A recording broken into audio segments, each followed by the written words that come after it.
Hello students, मैं नीतू चौधरी स्वागत करती हूँ आपका अपने परिवार स्वाध्याय श्री में। तो कैसे हैं आप सभी? आई होप अच्छे ही होंगे।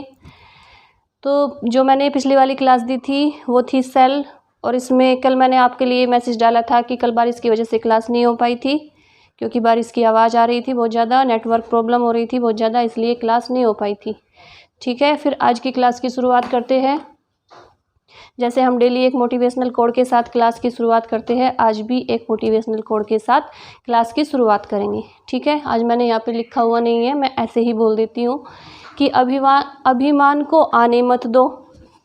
मोटिवेशनल कोड क्या है कि अभिमान को आने मत दो, स्वाभिमान को जाने मत दो। ठीक है, अगर अभिमान आ गया तो अहंकार हो गया, तो वो भी बहुत बुरी चीज़ है हमारे लिए। लेकिन स्वाभिमान को जाने दो, अपने स्वाभिमान को भी ठेस नहीं पहुंचानी है, उसे भी जाने नहीं देना है। अभिमान तुम्हें उठने नहीं देगा और स्वाभिमान तुम्हें गिरने नहीं देगा। ठीक है ना, अभिमान तुम्हें उठने नहीं देगा और स्वाभिमान तुम्हें गिरने नहीं देगा। जिसकी नीति अच्छी होगी उसकी उन्नति हमेशा होगी। जिसकी नीति, जिसका कार्य करने का तरीका अच्छा होगा उसकी उन्नति हमेशा होगी, उसकी प्रोग्रेस अच्छी होगी। ठीक है, मैं श्रेष्ठ हूँ, ये क्या है? ये है स्वाभिमान, ये आत्मविश्वास है। मैं श्रेष्ठ हूँ, मैं कर सकता हूँ, ये आत्मविश्वास है। लेकिन मैं ही श्रेष्ठ हूँ, ये क्या हो जाता है? ये हो जाता है अभिमान। तो एक बार मैं पूरा पढ़ देती हूँ कि अभिमान को आने मत दो, स्वाभिमान को जाने मत दो। अभिमान तुम्हें उठने नहीं देगा, स्वाभिमान तुम्हें गिरने नहीं देगा। जिसकी नीति अच्छी होगी उसकी उन्नति होगी। मैं श्रेष्ठ हूँ, ये आत्मविश्वास है। लेकिन मैं ही श्रेष्ठ हूँ, ये क्या है? ये अभिमान है। इसलिए मैं ही श्रेष्ठ हूँ नहीं बनना, मैं श्रेष्ठ हूँ ये बनना है। कभी भी अपने स्वाभिमान को गिरने नहीं देना है, आत्मविश्वास को गिरने नहीं देना। तो इसी मोटिवेशनल कोड के साथ आज की क्लास की शुरुआत करते हैं, जिसमें हमारा चैप्टर क्या है? हमारा चैप्टर है रक्त परिसंचरण तंत्र, सर्कुलेटरी सिस्टम। ठीक है, ये जो लिखा हुआ है रक्त परिसंचरण तंत्र, ब्लड सर्कुलेटरी सिस्टम। क्या होता है ब्लड सर्कुलेटरी सिस्टम? ये मैं आपको एक बार बता देती हूँ। किसी भी चीज़ को लाने ले जाने का कार्य क्या कहलाता है? किसी भी चीज़ को, जैसे हमारा कोई बिजनेस ही है, हम वहाँ से सामान लाते हैं, फिर वहाँ से हमारे यहाँ से सामान दूसरी दुकानों पे जाता है, तो उसे, उस ट्रांसपोर्शन को, उसे क्या बोलते हैं? उसे बोलते हैं सर्कुलेट करना, घुमाना। मतलब एक चीज़ को ले जाना और लाना क्या कहलाता है? सर्कुलेशन कहलाता है, ट्रांसपोर्टेशन कहलाता है। ठीक है, तो ये क्या सामान लेना ले जाना तो हो गया ट्रांसपोर्टेशन या सर्कुलेशन। लेकिन जब ब्लड हमारे शरीर में सर्कुलेट करता है, घूमता है पूरे शरीर में यहाँ से वहाँ तक, तो वो क्या कहलाता है? वो कहलाता है रक्त परिसंचरण, यानी कि ब्लड सर्कुलेशन। ब्लड सर्कुलेट होता रहता है, घूमता रहता है पूरे शरीर में, वही होता है रक्त परिसंचरण तंत्र। इसमें रक्त परिसंचरण तंत्र में सबसे पहले हम क्या पढ़ेंगे? सबसे पहले पढ़ेंगे हम रक्त, ब्लड। ब्लड क्या है? ठीक है, हमें पता होना चाहिए ना कि एक व्यक्ति के अंदर कितना ब्लड होता है, ब्लड का कार्य क्या होता है, ब्लड का निर्माण कैसे होता है, तो ये सारी चीज़ें हमें पता होनी चाहिए। ठीक है, तो आज की क्लास की शुरुआत करते हैं। कॉपी और पेन लेके बैठेंगे, नोट डाउन करते जाएंगे मेरे साथ साथ, और जो एक एक टॉपिक को मैं आपको बहुत अच्छे से समझाने की कोशिश करूँगी, जिससे ईजी लैंग्वेज में समझाने की कोशिश करूँगी, जिससे आप भूल ना पाए। ठीक है, तो सबसे पहले हम क्या पढ़ेंगे ब्लड के बारे में? ब्लड क्या होता है? ये होता है एक नेचुरल कोलाइड। ठीक है, नेचुरल कोलाइड होता है, प्राकृतिक कोलाइड होता है। अब आप पूछेंगे कि कोलाइड क्या होता है? कोलाइड, मान लीजिए एक एग्जाम्पल देके बता देती हूँ मैं आपको कि कोलाइड होता क्या है। मान लीजिए हम शरबत बनाते हैं, शरबत तो सभी पीते हैं ना अपने घर में, गर्मियों में नींबू पानी। तो उसमें क्या करते हैं? उसमें हम चीनी डालते हैं और पानी लेते हैं, नींबू डालते हैं, तो चीनी तो हो जाती है ठोस पदार्थ, ठीक है, और पानी हो जाता है लिक्विड। तो इन दोनों को मिला के क्या बनाते हैं? हम शरबत बनाते हैं। तो जब हम उसे छानते हैं तो कुछ कण रह जाते हैं कपड़े में। जब हम उसे किसी, मान लीजिए हम किसी कपड़े में छानेंगे या छलनी से छानेंगे, किसी भी चीज़ से छानेंगे, तो उसमें कुछ जो हम सारी चीज़ें डालते हैं वो कण ऊपर रह जाते हैं ना, तो वही होता है कोलाइड। किसी भी चीज़ को छानने से जो कण मिलते हैं, जैसे आइसक्रीम है, आप उसे किसी कपड़े से छानिए, उसमें से भी कुछ ना कुछ निकलेगा। जब आप चाय बनाते हैं तो उसमें भी चाय पत्ती होती है ना, जो वो ऊपर रह जाती है छलनी में, तो जो छानने के बाद जो पदार्थ निकलता है वो क्या कहलाता है? कोलाइड कहलाता है। ठीक है, ये हो गया पहला पॉइंट कि जो ब्लड होता है वो एक नेचुरल कोलाइड होता है, एक प्राकृतिक कोलाइड होता है।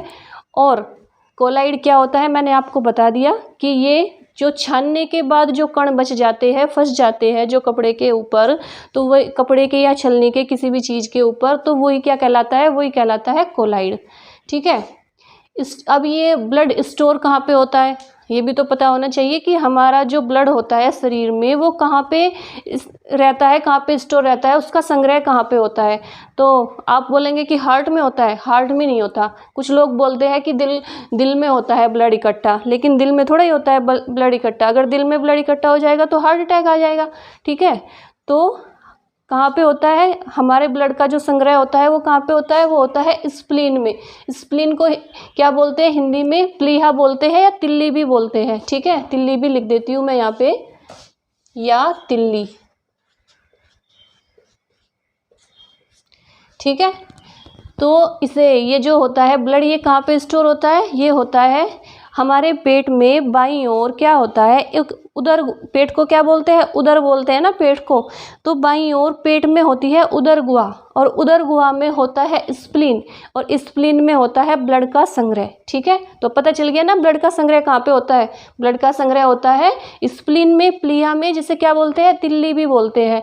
और इसे जो स्प्लीन को क्या बोला जाता है? स्प्लीन को जब वहाँ पे ब्लड इकट्ठा होगा, जैसे हम बैंक में पैसा जमा करते हैं तो उसे बैंक बोलते हैं ना। जैसे सारे बैंकों का पैसा कहाँ पे जमा होता है? विश्व बैंक में जमा होता है, तो हम उसे क्या बोलते हैं? विश्व बैंक। तो जब हमारे पूरे शरीर का ब्लड हमारे प्लीहा में, स्प्लीन में इकट्ठा हो जाएगा तो हम उसे क्या बोलेंगे? Blood bank. तो ब्लड बैंक किसे बोला जाता है? स्प्लीन को बोला जाता है। कभी कभी ये क्वेश्चन पूछा जाता है कि ब्लड बैंक किसे बोला जाता है, किसे कहा जाता है? तो हमेशा हमें आंसर देना है प्लीहा, स्प्लीन या तिल्ली। ठीक है, हिंदी में बोलते हैं इसे तिल्ली या प्लीहा। तो इसे ग्रेव यार्ड भी बोलते हैं, कब्रिस्तान भी बोलते हैं। किस चीज़ का कब्रिस्तान? आरबीसी का। आरबीसी क्या होती है? रेड ब्लड सेल्स होती है, जो वो मरने के बाद कहाँ पे इकट्ठा होती है? रेड ब्लड सेल्स होती है, वो मरने के बाद स्प्लीन में, प्लीहा में इकट्ठी हो जाती है। इसलिए इन्हें क्या बोला जाता है? रेड ब्लड सेल्स का कब्रिस्तान भी बोला जाता है, स्प्लीन को, प्लीहा को।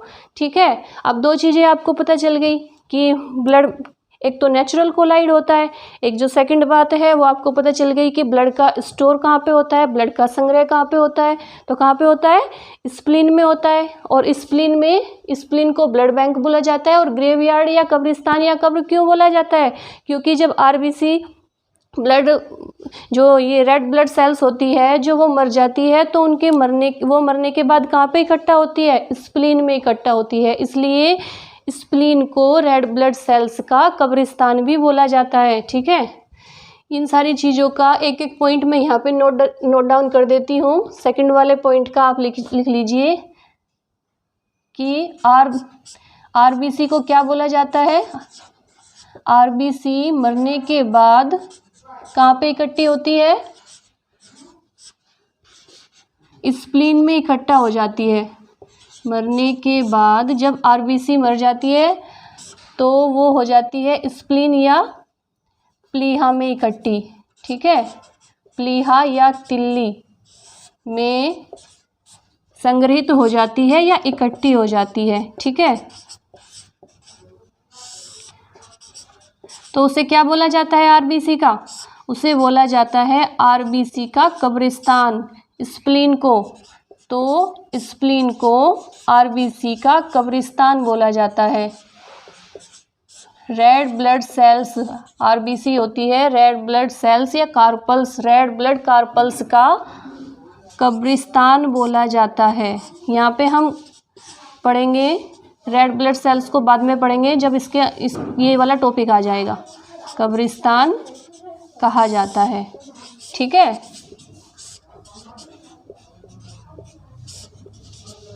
क्योंकि जो आरबीसी होती है, जो रेड ब्लड सेल्स होती है, उनका जीवन काल कितना होता है? उनका जीवन काल होता है ये आरबीसी का होता है 120 दिन। तो ये 120 दिन के बाद क्या करती है, मर जाती है। और 120 दिन के बाद मर जाने के बाद ये कहाँ पे इकट्ठी होती है, ये इकट्ठी होती है प्लीहा में, स्प्लीन में। ठीक है, 2 पॉइंट क्लियर हो गए। अब तीसरा पॉइंट पढ़ेंगे हम कि जो ब्लड है वो क्या होता है, एक कनेक्टिव टिश्यू होता है। ये देखो कनेक्टिव टिश्यू क्या होता है, संयोजी ऊतक, कनेक्ट करना, जोड़ना। ठीक है, जैसे पता चल रहा है ना कनेक्ट से ही।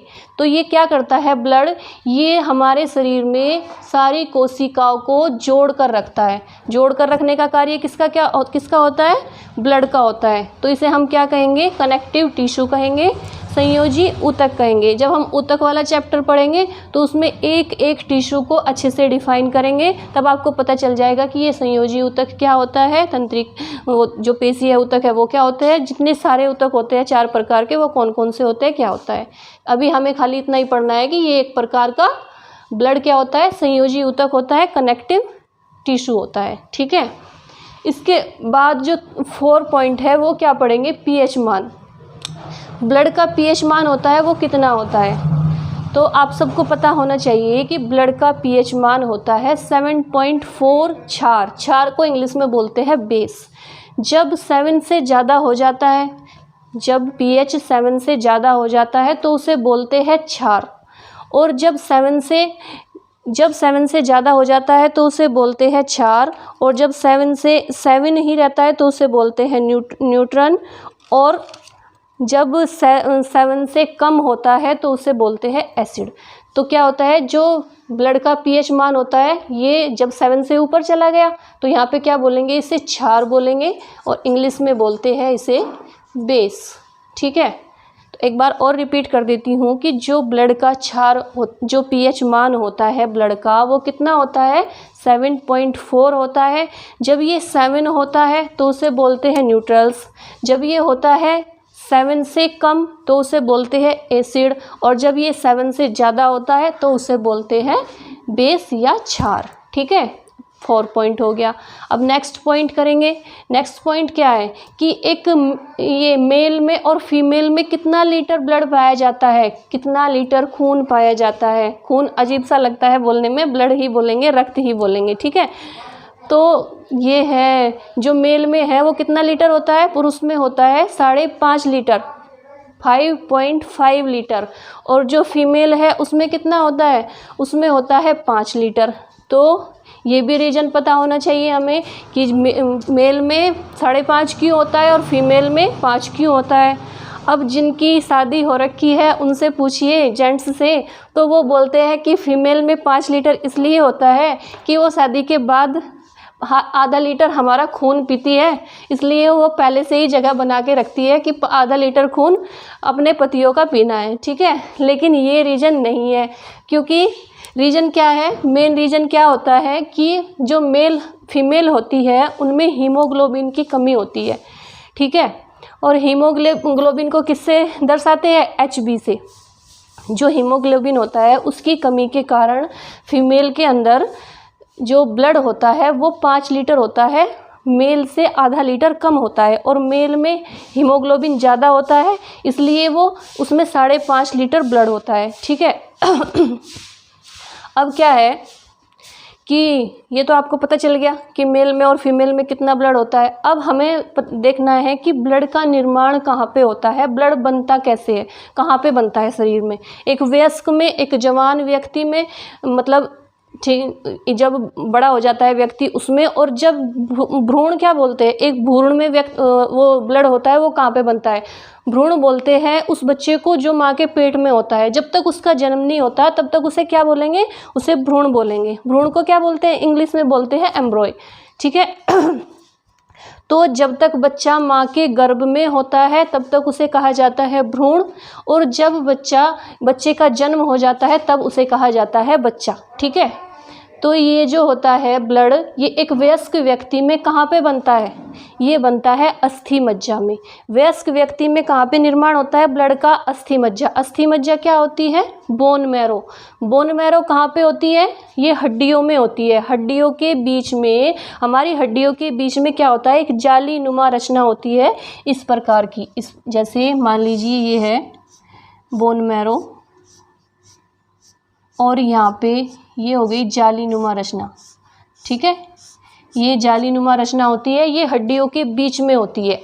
तो ब्लड कहाँ पे बनता है? एक वयस्क व्यक्ति में ब्लड कहाँ पे बनेगा? आप इन सारी चीज़ों को एक एक पॉइंट करके नोट डाउन करके लिखते रहना कि एक वयस्क व्यक्ति में ब्लड का निर्माण अस्थि मज्जा में, बोन मैरो में होता है, और एक भ्रूण में, एक ऐसे बच्चे में जो माँ के गर्भ में होता है, उसमें जो ब्लड होता है उसका निर्माण कहाँ पे होता है? वो होता है लीवर में। ठीक है, ये याद रखना, ये क्वेश्चंस पूछे जाते हैं कि एक वयस्क व्यक्ति में जो ब्लड का निर्माण होता है, जो ब्लड बनता है, वो कहाँ पे बनता है?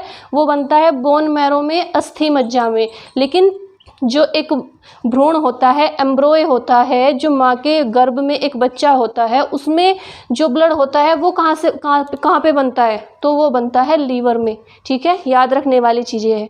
इसके बाद आपने सुना होगा कोलेस्ट्रॉल। कोलेस्ट्रॉल क्या होता है? सुनते हैं ना कि किसी का कोलेस्ट्रॉल बढ़ गया, किसी का कम हो गया। आपने सुना होगा, ज़्यादातर जब हम जाते हैं चेक कराने तो हमेशा ये डॉक्टर बोलते हैं कि आपका कोलेस्ट्रॉल बढ़ा हुआ है। तो वो क्यों बढ़ता है? पहले तो आप ये देखेंगे कि कोलेस्ट्रॉल जो होता है उसका लेवल, नॉर्मल लेवल उसका कितना होना चाहिए? उसका होना चाहिए 200 ग्राम डेसीलीटर। ये जो कोलेस्ट्रॉल होता है ये हमेशा डेसीलीटर में मापा जाता है। तो वो कितना होना चाहिए? उसका लेवल 200 ग्राम डेसीलीटर होना चाहिए। अब हमें ये पता होना चाहिए कि ये कोलेस्ट्रॉल बढ़ता कैसे है, ये हमारे शरीर के लिए नुकसानदायक कैसे है। जो लोग ज़्यादा मसाला, तला भुना, काजू बादाम, ये सारी चीज़ें खाते हैं ना, और ज़्यादा मात्रा में खाते हैं, तो उनका कोलेस्ट्रॉल बढ़ जाता है। ये बहुत घातक होता है, ये हमारे शरीर के लिए बहुत घातक होता है। ये क्या करता है? ये चिपक जाता है। अगर ये हार्ट पे चिपक जाए ना, जैसे तरल, इसे एक प्रकार की ये तरल वसा होती है, फैट होता है, लिक्विड। ठीक है, तो ये क्या करता है, जैसे अगर ये हमारे हार्ट पे चिपक गया तो ये वहाँ से हार्ट को जाम कर देगा, और उसके बाद क्या होगा? चिपकने के बाद हार्ट धड़कना बंद कर देगा, काम करना बंद कर देगा, और व्यक्ति की मृत्यु हो जाएगी। तो इसलिए कोलेस्ट्रॉल बढ़ा हुआ कभी भी अच्छा नहीं होता, घातक होता है। इसीलिए हमेशा डॉक्टर बोलते हैं कि तला भुना कम खाओ, जो ज़्यादा गर्म चीज़ें होती है, ज़्यादा काजू बादाम, ये सीमित मात्रा में लेने हैं। ठीक है, ये हमें ये नहीं है कि बस खाते जाओ, और फिर कुछ लोगों की आदत होती है ना कि जैसे ही हल्की सी बारिश हुई या कुछ भी हुआ, पकोड़े बनाओ, ये बनाओ, वो बनाओ, लगे रहते हैं सारा दिन, है ना। तो खा के ऐसे हो जाते हैं गोलगप्पा। तो उसमें उनके अंदर क्या होता है? उनका कोलेस्ट्रॉल ज़्यादा जल्दी बढ़ता है, और ये बहुत ज़्यादा घातक होता है शरीर के लिए। इसीलिए इसका जो लेवल होता है वो कितना होना चाहिए? वो होना चाहिए 200 ग्राम डेसीलीटर। ठीक है, अब ये कोलेस्ट्रॉल भी आपको पता चल गया। अभी मैंने आपको बताया था कि जो लेडीज होती है, जो फीमेल होती है, उनमें क्या होता है? हीमोग्लोबिन कम होता है। इसीलिए उनमें जो रक्त की मात्रा होती है वो 5 लीटर होती है, 5 लीटर होती है। तो अब ये हीमोग्लोबिन क्या है? इसकी मात्रा कितनी होनी चाहिए? जो हीमोग्लोबिन है उसकी मेल में तो होती है, मेल में उसका लेवल कितना होता है? 14 ग्राम डेसीलीटर, और फीमेल में कितना होता है? 13 ग्राम डेसीलीटर। तो अब फिर ये आ गया कि मेल में और फीमेल में मेल में ज़्यादा क्यों है और फीमेल में कम क्यों है? तो फीमेल में कम इसलिए है क्योंकि मैंने अभी आपको बताया था, जैसे एक मेल को मुक्का मारो और एक फीमेल को मुक्का मारो, तो मेल को दर्द कम होगा, फीमेल को ज़्यादा होगा। क्यों होगा? क्योंकि जो फीमेल होती है उसके शरीर में आयरन कम होता है मेल के मुकाबले। मेल में ज़्यादा आयरन की मात्रा होती है, फीमेल में आयरन की मात्रा कम होती है। इसीलिए फीमेल का जो की बॉडी होती है वो सॉफ्ट होती है और मेल की होती है हार्ड। ठीक है, पता चल गया क्यों होती है? क्योंकि एक तो हीमोग्लोबिन की मात्रा मेल में ज़्यादा होती है फीमेल से, और एक आयरन की मात्रा मेल में ज़्यादा होती है। इसीलिए मेल की जो बॉडी होती है वो हार्ड होती है और फीमेल की जो बॉडी होती है वो सॉफ्ट होती है। ठीक है, अब आपको ये नोट डाउन करना है कि हीमोग्लोबिन का लेवल कितना होता है मेल में? 14 ग्राम डेसीलीटर, और फीमेल में कितना होता है? 13 ग्राम डेसीलीटर। अब एक बार ये रिवीजन करा देते हैं आपको। ये एक एक चीज़ मैं आपको इतने आराम से इसलिए और इतनी इजी लैंग्वेज में समझाने की कोशिश कर रही हूँ ना कि आप लोग इसे कभी भी भूल ना पाए। तो हम जैसे ब्लड के बारे में पढ़ते हैं, ब्लड क्या है, तो हमें लगता है कि ये तो बड़ा कठिन टॉपिक है, बड़ा हार्ड टॉपिक है, कैसे समझ में आएगा। लेकिन मैं इसे कोशिश करूँगी आपको बहुत ईजी लैंग्वेज में देने का, आपको समझाने का, जिससे आपके दिमाग में ये बैठ जाए और आप भूल ना पाए। सबसे पहले तो हम पढ़ेंगे कि ब्लड क्या होता है। एक नेचुरल कोलाइड होता है। रिवीजन कर लेते हैं एक बार इस वाली स्लाइड का। कोलाइड के बारे में मैंने आपको बता ही दिया। छानने के बाद जो कण होते हैं वो होते हैं कोलाइड। कोलाइड को हम केमिस्ट्री में पढ़ते हैं अच्छे से। ये तो खाली मैं एक एग्जांपल दे के बता रही हूँ आपको कि कोलाइड होता क्या है, ठीक है।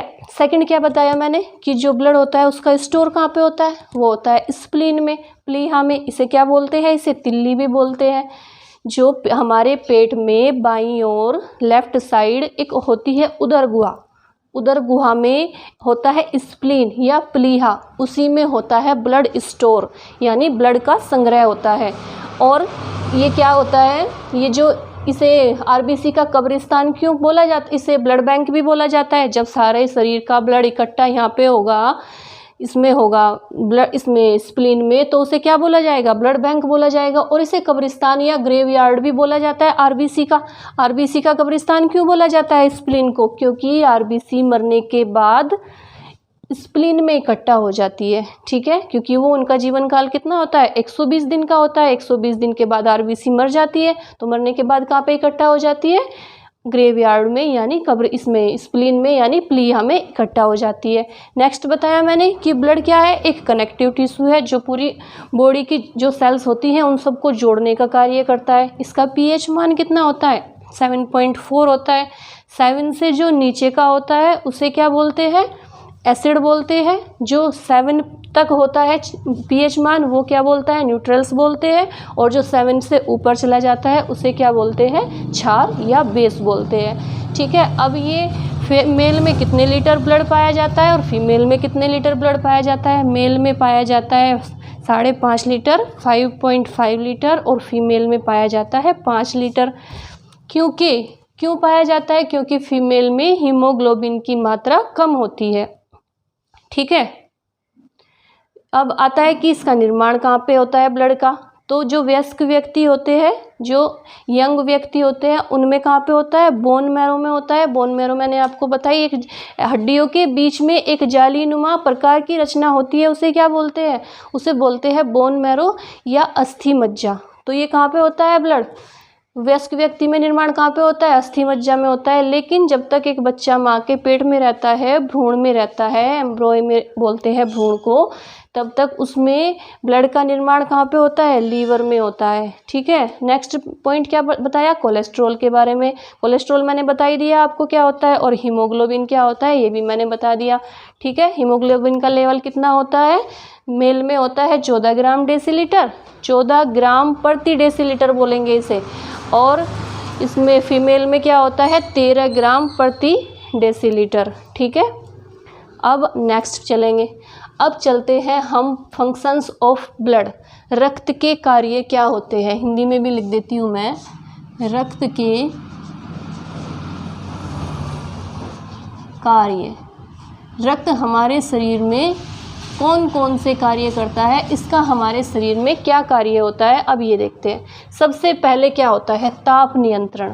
ताप नियंत्रण यानी टेम्परेचर कंट्रोल। रक्त क्या करता है, हमारे टेम्परेचर को कंट्रोल करने का कार्य करता है, ठीक है। सबसे मेन पॉइंट, रक्त का सबसे मेन पॉइंट, मुख्य कार्य क्या होता है, हमारे शरीर में जो टेम्परेचर होता है उसको नियंत्रण करने का, कंट्रोल करने का कार्य क्या करता है, ब्लड करता है। जैसे क्या होता है, जैसे इंजेक्शन दिया जाता है, जब हम बीमार हो जाते हैं तो हमें इंजेक्शन दिया जाता है। क्यों दिया जाता है, क्योंकि उसमें पोषक तत्व होते हैं, ठीक है, वो हमारी बॉडी के अंदर चले जाते हैं। उससे क्या होता है कि जो हमारा वो टेम्परेचर बढ़ जाता है, फीवर हो जाता है, तो उसे कंट्रोल करने के लिए हमें इन सारी चीज़ों को, इंजेक्शन दवाइयों को दिया जाता है, ठीक है। तो सबसे पहले क्या होगा, ये ब्लड जो करेगा, ब्लड के अंदर ही तो जाएगा, वो जो इंजेक्शन लगेगा वो ब्लड के अंदर ही तो जाएगा, तभी तो जाके हमारे शरीर में वो सर्कुलेट करेगा, घूमेगा, तभी तो जाके हमारे टेम्परेचर को कंट्रोल करेगा। सेकंड क्या होता है, फर्स्ट तो हो गया टेम्परेचर को कंट्रोल करता है, सेकंड होता है पोषक पदार्थों का परिवहन करता है। जो हमारे शरीर में पोषक पदार्थ होते हैं, पोषक पदार्थ क्या होते हैं, जैसे जो हमारे शरीर के लिए फ़ायदेमंद चीज़ें होती है, लाभदायक चीज़ें होती हैं, उन सारी चीज़ों को जो हम लेते हैं डेली रूटीन में खाने की चीज़ें, उनको पूरे ब्लड में, पूरे शरीर में घुमाने का कार्य कौन करता है? ब्लड करता है, रक्त करता है। तो सेकंड पॉइंट क्या हो जाता है? सेकंड पॉइंट हो जाता है कि पोषक तत्वों का परिवहन जो होता है, मैंने आपको बताया था परिवहन क्या होता है, एक जगह से दूसरी जगह पे ले जाना, वही तो परिवहन कहलाता है। तो ये क्या करता है? ब्लड, ये जितने भी पोषक तत्व होते हैं हमारे शरीर में, ये उनका परिवहन करता है, उन्हें पूरे शरीर में घुमाता है, ठीक है। जहाँ पे भी पहुँचाना है वहाँ पे पहुँचाने का कार्य क्या करता है? ब्लड करता है। तीसरा पॉइंट क्या है? तीसरा पॉइंट है गैसों का परिवहन करना। अब गैसों का परिवहन कैसा होता है? O2 और CO2, ये क्या करता है? ये जो ब्लड होता है ये क्या करता है? O2 को अंदर लेता है, यानी ऑक्सीजन को अंदर लेता है, और CO2 को बाहर निकालता है। इसका परिवहन भी ले जाने का कार्य करता है, अंदर ले जाने का, और फिर CO2 को बाहर निकालने का कार्य करता है। तो थर्ड पॉइंट क्या हो गया कि ब्लड का कार्य थर्ड पॉइंट में क्या आता है कि ये गैसों का परिवहन करता है। गैसों को, O2 को, ऑक्सीजन को अंदर ले जाने का कार्य करता है, और जो CO2 है, कार्बन डाइऑक्साइड है, उसे बाहर निकालने का कार्य करता है, ठीक है। नेक्स्ट पॉइंट क्या हो गए? उत्सर्जी पदार्थों का परिवहन। उत्सर्जी पदार्थ क्या होते हैं? उत्सर्जी पदार्थ वो होते हैं जो हमारे शरीर के, जो खराब पदार्थ होते हैं, जो वेस्ट मटेरियल होता है शरीर के लिए, वो होता है उत्सर्जी पदार्थ। लेकिन ब्लड क्या करता है? इन उत्सर्जी पदार्थों को भी शरीर के अंदर घुमाता है, ठीक है। शरीर के अंदर ले तो जाता है ब्लड, लेकिन उसे साफ करने का कार्य कौन करता है? किडनी करती है। किडनी उसमें से जो अच्छी चीज़ें होती है, जो पोषक तत्व होते हैं, उन्हें निकाल लेती है। जो ये उत्सर्जी पदार्थ होते हैं, जब ये ब्लड शरीर के अंदर उत्सर्जी पदार्थों को घुमाने का कार्य करता है, परिवहन करने का कार्य करता है, तो किडनी क्या करती है? किडनी, हमारे जो फेफड़े होते हैं, वो उसमें से जो अच्छे पदार्थ होते हैं शरीर के लिए, जो लाभदायक पदार्थ होते हैं, उन्हें निकाल लेती है। उन्हें निकालने का, उन्हें साफ करने का, प्योर करने का कार्य कौन करता है? वो करते हैं किडनी, ठीक है। किडनी करती है, गुर्दे करते हैं, सॉरी, फेफड़े नहीं, गुर्दे, किडनी करती है, ठीक है। तो फिर है नेक्स्ट पॉइंट क्या है? मैंने उसमें बोल दिया था ना कि फेफड़े, किडनी होती है, गुर्दे, लंग्स होते हैं फेफड़े, ठीक है। तो नेक्स्ट पॉइंट क्या है कि कोशिकाओं के अंगों की मरम्मत तथा कोशिकाओं के नष्ट हो जाने पर नवनिर्माण करता है। ये जो ब्लड होता है, ये क्या करता है? जो हमारी सेल्स होती है, उनके अंगों की, सेल्स के अंग बताए थे ना मैंने, सेल पढ़ाया था जो पिछला टॉपिक, उसमें बताया था मैंने, कोशिकांग बोलते हैं, कोशिका के अंग, कोशिकांग। जो ये माइटोकॉन्ड्रिया, लाइसोसोम, राइबोसोम, जो पहली क्लास में बताए थे, गाल्जी बॉडी, सेंट्रोसोम, साइटोप्लाज्म, जीव द्रव्य, जितनी भी चीज़ें बताई थी, ये क्या करता है? ये उनकी मरम्मत करता है। अगर वहाँ पे टूट फूट हो जाती है उन सारी चीज़ों की, जैसे मैंने बताया था, लाइसोसोम क्या करता है? लाइसोसोम अपने आसपास की कोशिकाओं को भी खत्म कर देता है, इसीलिए उसे आत्महत्या की थैली बोला जाता है। पिछली क्लास में मैंने बताया था ना। तो ये क्या करता है ब्लड? ये कोशिकाओं के अंगों की मरम्मत करता है, और जब कोशिकाएं नष्ट हो जाती है, जैसे मैंने बताया था ना आपको सेल्स की क्लास में, कि जो सेल्स होती है, जो कोशिकाएं होती है, वो क्या करती है कि उनका पुनर्जन्म होता रहता है। मतलब जो पुरानी कोशिकाएं होती है वो तो मर जाती है, और नई कोशिकाएं जन्म लेती रहती है। तो ये क्या करता है कि नष्ट हो जा जब कोशिकाएं, जब सेल्स नष्ट हो जाती है, तो ये नवनिर्माण, यानी उनका फिर से निर्माण करने में क्या करता है? हमारी सहायता करता है। क्या? ब्लड के द्वारा ही जो सेल्स होती है उनका नवनिर्माण होता है, नई सेल्स का जन्म होता है, ठीक है। तो आ गया ये समझ में कि क्या करता है ब्लड क्या करता है? जो कोशिका के अंग होते हैं उनकी तो मरम्मत करता है, जहाँ पे भी टूट फूट हो जाएगी उनकी मरम्मत का कार्य करेगा। और क्या करेगा कि जब कोशिकाएं, जब सेल्स नष्ट हो जाती है, तो उनकी खत्म हो जाती है, नष्ट, यानी मैंने बताया ना कि सेल्स मर जाती है और नई कोशिकाएं जन्म लेती रहती है। तो जो नई कोशिकाएं जन्म लेती है वो किसके माध्यम से लेती है? वो ब्लड के माध्यम से लेती है, ब्लड के द्वारा लेती है। तो ये ब्लड का मुख्य कार्य हो जाता है कि ये कोशिकाओं का नवनिर्माण करने में सहायता करता है, ठीक है। नेक्स्ट पॉइंट क्या है कि जो ब्लड होता है, रक्त होता है, वो हार्मोन्स एवं विटामिन्स का एक अंग से दूसरे अंग तक संवहन करता है। जो ब्लड होता है हमारे शरीर में, जो रक्त होता है, वो क्या करता है? जो हमारे शरीर में विटामिन्स होते हैं, हार्मोन्स होते हैं और विटामिन्स होते हैं, उन्हें संवहन करने का कार्य, उन्हें फैलाने का कार्य कौन करता है? उन्हें करता है ब्लड। ब्लड का कार्य होता है हमारे शरीर में विटामिन्स और हार्मोन्स को एक अंग से दूसरे अंग तक ले जाना। जैसे क्या होता है कि जैसे मैंने बताया था कि गाल्जी बॉडी का कार्य क्या होता है? गाल्जी बॉडी जो गाल्जी का होता है वो क्या करता है कि जहाँ पे ऊर्जा कम होती है एक जगह से उठा के दूसरी जगह पे ऊर्जा का स्थानांतरण कर देता है गाल्जी बॉडी। तो सारे शरीर में ऊर्जा को बैलेंस बना के रखता है गाल्जी बॉडी। तो इसीलिए ये रक्त क्या है? ये रक्त है हार्मोन्स और विटामिन्स को क्या करता है? ये एक अंग से दूसरे अंग में पहुँचाने का कार्य करता है। जो ब्लड होता है वो जो हमारे शरीर में विटामिन्स और हार्मोन्स होते हैं, हार्मोन्स चेंज होते रहते हैं ना, सुना होगा ना, हार्मोन्स चेंज हो गए, बड़े हो गए बच्चे, दाढ़ी निकल गई, ठीक है, लड़के बड़े हो गए, तो क्या हार्मोन्स चेंज होते हैं, तब होती है ये सारी चीज़ें। तो ये सारी चीज़ें कौन करता है? ये करता है ब्लड। ये हार्मोन्स को और विटामिन्स को एक अंग से दूसरे अंग में पहुंचाने का कार्य करता है। ठीक है, अब है नेक्स्ट पॉइंट कि रक्त अपने थक्का बनने के गुण के द्वारा रक्तस्राव को रोककर जीवन की रक्षा करता है।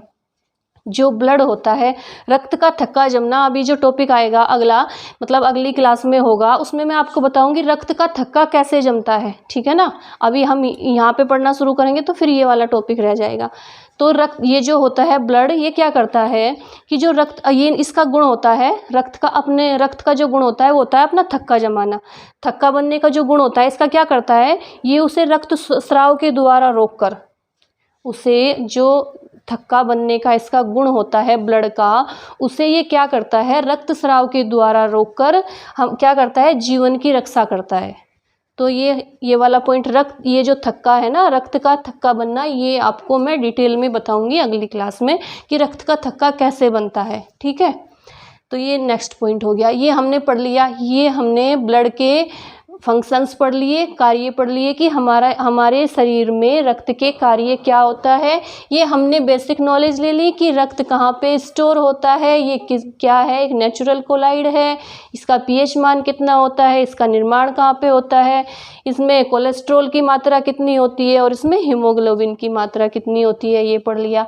अब पढ़ेंगे हम कि जो रक्त होता है, जो ब्लड होता है, उसके भाग कितने होते हैं। ठीक है, ये इस यहाँ पे लिख देती हूँ मैं, ये सारी चीज़ें आप नोट डाउन करते चलिए। ठीक है, इसके भाग मतलब इसके पार्ट कितने होते हैं। ठीक है, तो जो ब्लड होता है उसके होते हैं दो पार्ट, एक होता है प्लाज्मा और एक होता है कार्पल्स। कार्पल्स को क्या बोलते हैं हिंदी में? रुद्राणु। और प्लाज्मा को तो प्लाज्मा ही बोलते हैं, है ना। जैसे अभी कोरोना में आपने सुना होगा कि प्लाज्मा डोनेट करना, कि अगर किसी को कोरोना हो जाता है तो वो अपना प्लाज्मा डोनेट कर देता है, फिर उसके दूसरे के शरीर में जाके वो प्लाज्मा काम करना शुरू कर देता है। तो ये वही वाला प्लाज्मा है। इसमें क्या है, जो रक्त है, जो ब्लड है, उसके क्या होते हैं? दो भाग होते हैं। दो भाग में से ये प्लाज्मा होता है, उसमें वो होता है 60% भाग। 60% भाग क्या होता है? प्लाज्मा। ये होता है लिक्विड फॉर्म में। ठीक है, ये जो होता है ये तरल में होता है, लिक्विड होता है। ये जो होता है प्लाज्मा, ये होता है लिक्विड। अब पहले इसे ही पढ़ लेते हैं, इसे ही समझ लेते हैं। ब्लड का मतलब रक्त का कलर कैसा होता है? सभी को पता है कि रेड होता है।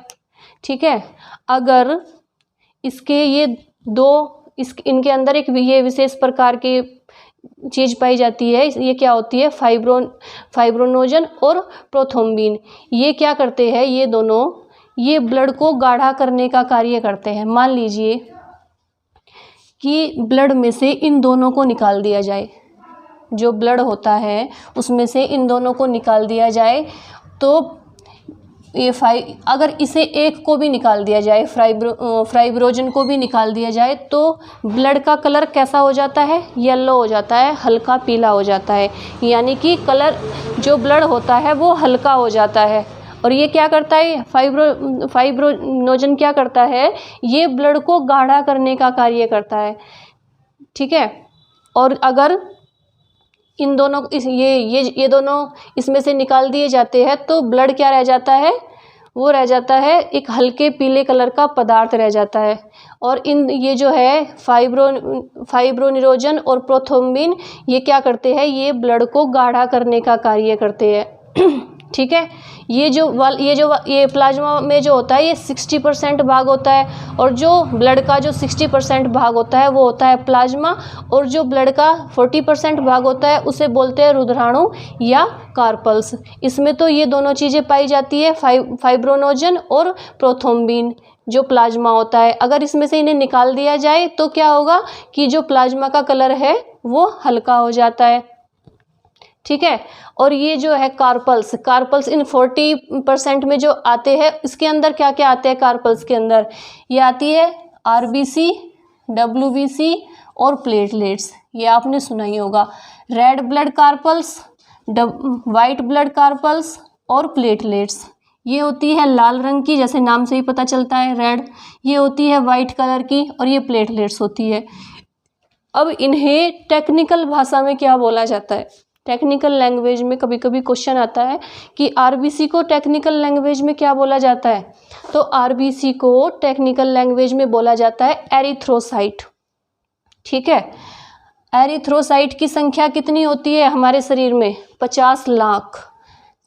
तो सब क्वेश्चन कभी कभी एग्जाम में क्वेश्चन आता है, पिछली बार एक एग्जाम हुआ था उसमें क्या क्वेश्चन आया था, उसमें आया था कि जो रक्त के रुधिराणु भाग में सबसे ज़्यादा मात्रा किसकी होती है, तो बच्चों ने आंसर लगाया प्लाज्मा की। लेकिन उन्होंने क्या पूछा था कि रुधिराणु में किसकी होती है, उन्होंने रक्त में नहीं पूछा था कि रक्त में किसकी होती है सबसे ज़्यादा मात्रा। लेकिन हमें रुधिराणु में अगर क्वेश्चन आता है कि कार्पल्स में, रुधिराणु में सबसे ज़्यादा मात्रा किसकी होती है, तो वो होती है आरबीसी की। आरबीसी को टेक्निकल लैंग्वेज में क्या बोलते हैं, एरिथ्रोसाइट। इसकी संख्या कितनी होती है, 50 लाख, और इसका जीवन काल कितना होता है, 120 दिन। ठीक है, तो हमें ये याद रखना है कि जो रक्त में जो सबसे ज़्यादा भाग पाया जाता है वो तो प्लाज्मा का पाया जाता है, 60% पाया जाता है रक्त, और 40% पाए जाते हैं कार्पल्स। लेकिन अगर क्वेश्चन आता है कि कार्पल्स में या रुधिराणु में सबसे ज़्यादा भाग किसका पाया जाता है, तो वो होता है आरबीसी यानी एरिथ्रोसाइट। एरिथ्रोसाइट की संख्या कितनी होती है, ये होती है 50 लाख। कार्पल्स में सबसे ज़्यादा संख्या एरिथ्रोसाइट यानी आरबीसी, रेड ब्लड कार्पल्स की होती है। इसका जीवन काल कितना होता है, 120 दिन होता है। अब आ जाते हैं डब्ल्यूबीसी पे। डब्ल्यूबीसी क्या होता है, वाइट ब्लड कार्पल्स। इसे क्या बोलते हैं, ल्यूकोसाइट। ल्यूकोसाइट क्या होता है कि इसकी डब्ल्यूबीसी की संख्या अगर हमारे शरीर में ज़्यादा हो जाती है, बहुत ज़्यादा मात्रा में हो जाती है तो भी कैंसर हो जाता है, लेकिन अगर बहुत ज़्यादा कम हो जाती है तो भी कैंसर हो जाता है। तो डब्ल्यूबीसी इसे क्या बोलते हैं टेक्निकल लैंग्वेज में, ल्यूकोसाइट। और ल्यूकोसाइट की मात्रा अगर शरीर के अंदर ज़्यादा हो जाए तो भी कैंसर हो जाएगा, और अगर कम हो जाए तो भी कैंसर हो जाता है। तो इसकी संख्या कितनी होती है हमारे शरीर में, 10,000।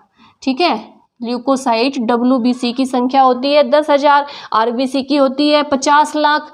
इसका जीवन काल कितना होता है, 4 दिन।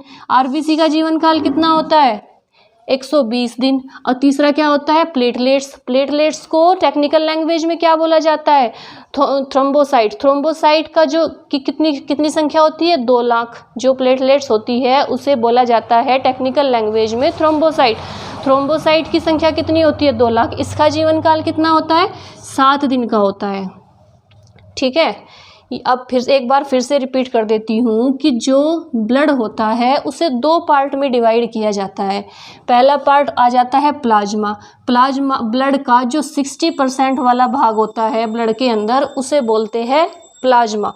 उसमें ये फाइब्रोनिरोजन और प्रोथ्रोम्बिन दोनों होते हैं। अगर इनको इसमें से प्लाज्मा में से निकाल दिया जाए तो हमारे ब्लड का कलर येलो हो जाता है, हल्का पीला हो जाता है। इन दोनों का कार्य क्या होता है, मैं यहाँ पे लिख देती हूँ। ये ब्लड को गाढ़ा करने का कार्य करते हैं। ये ब्लड को गाढ़ा करते हैं। ठीक है, याद रखेंगे आप लोग, जो हमारा ब्लड रेड कलर का होता है, गाढ़ा होता है, तो वो किस वजह से होता है? इन दोनों की, फाइब्रोनिरोजन और प्रोथ्रोम्बिन की वजह से। ये हो गया। अब जो 40% वाला भाग होता है ब्लड का, वो क्या होता है? वो होता है रुधिराणु, या उसे इंग्लिश में बोलते हैं कार्पल्स। कार्पल्स के अंदर कौन कौन सी चीज़ें आ जाती है? आरबीसी, डब्ल्यूबीसी और प्लेटलेट्स। आरबीसी क्या होती है? Red blood carpals. डब्ल्यूबीसी होती है वाइट ब्लड कार्पल्स, और ये थर्ड होती है प्लेटलेट्स। इन्हें टेक्निकल लैंग्वेज में क्या बोला जाता है? आरबीसी को बोला जाता है एरिथ्रोसाइट, डब्ल्यूबीसी को बोला जाता है ल्यूकोसाइट, और प्लेटलेट्स को बोला जाता है थ्रोम्बोसाइट। याद रखेंगे ये सारी चीज़ें। आरबीसी की संख्या कितनी होती है? 50 लाख। डब्ल्यूबीसी की संख्या कितनी होती है? 10,000। और प्लेटलेट्स की संख्या कितनी होती है? 2 लाख। आरबीसी, क्वेश्चन आता है आरबीसी का जीवन काल कितना होता है, या ल्यूकोसाइट या डब्ल्यूबीसी का कार्यकाल कितना होता है, या प्लेटलेट्स या थ्रोम्बोसाइट भी लिखा हुआ आ सकता है, कि जिस कंफ्यूज नहीं होना है, इनके टेक्निकल नाम है ये। अगर लिखा हुआ आता है कि थ्रोम्बोसाइट का जीवन काल कितना होता है, संख्या कितनी होती है, तो हमें बताना है 2 लाख संख्या होती है, और जो जीवन काल होता है वो 7 दिन का होता है। डब्ल्यूबीसी की संख्या 10,000 होती है, जीवन काल होता है 4 दिन का। और एरिथ्रोसाइट की जो संख्या होती है आरबीसी की, वो होती है 50 लाख, और इसका जीवन काल होता है 120 दिन का। आप लोग इसे एक बार अच्छे से नोट डाउन कर लीजिए। मैं साइड हो जाती हूँ, फिर मैं एक बार फिर से रिवीजन करा दूंगी आपको।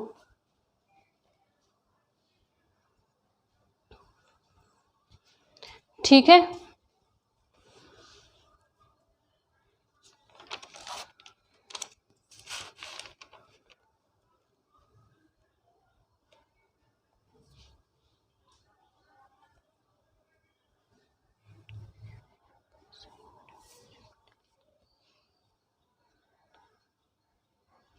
हो गया।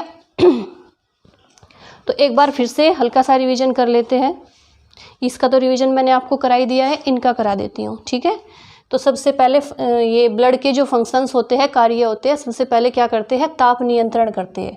ताप नियंत्रण क्या होता है? ये हमारे शरीर के टेम्परेचर को कंट्रोल करके रखता है।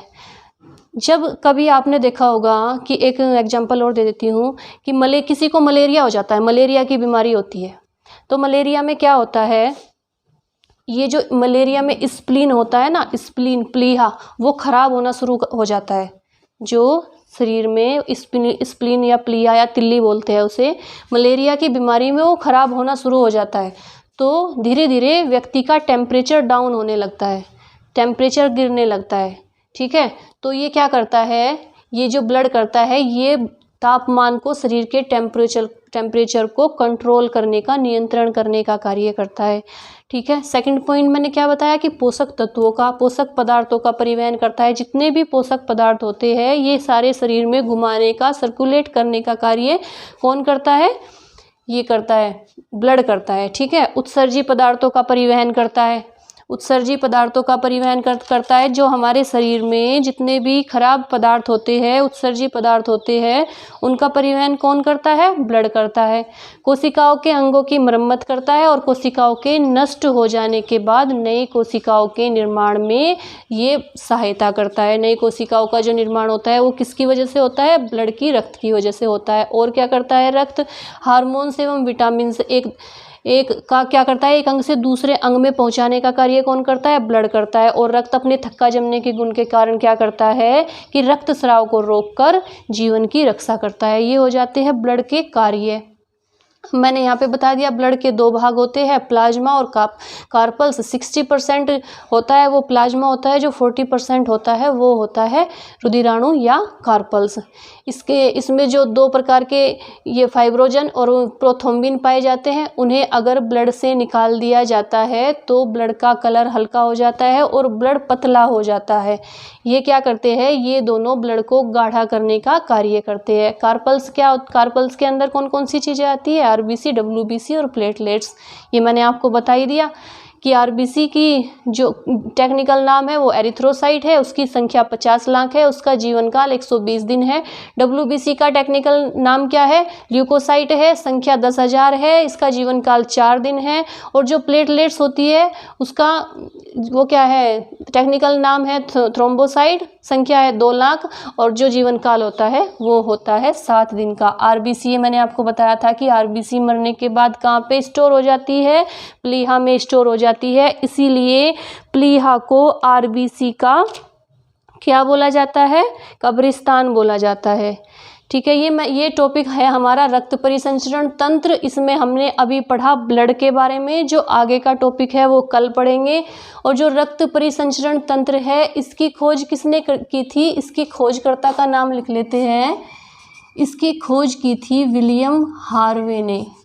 जो कभी कभी क्वेश्चन पूछा जाता है कि रक्त परिसंचरण तंत्र, ब्लड सर्कुलेटरी सिस्टम की खोज किसने की थी? विलियम हार्वे ने की थी। विलियम हार्वे ने। ठीक है, तो ये आज की क्लास को यहीं तक रखेंगे। मुझे लगता है कि आपको समझ में आ गया होगा, क्योंकि मैंने बहुत इजी लैंग्वेज में समझाने की कोशिश की है। आपको क्या करना है, इसे एक बार रिवीजन करना है, अच्छे से पढ़ना है।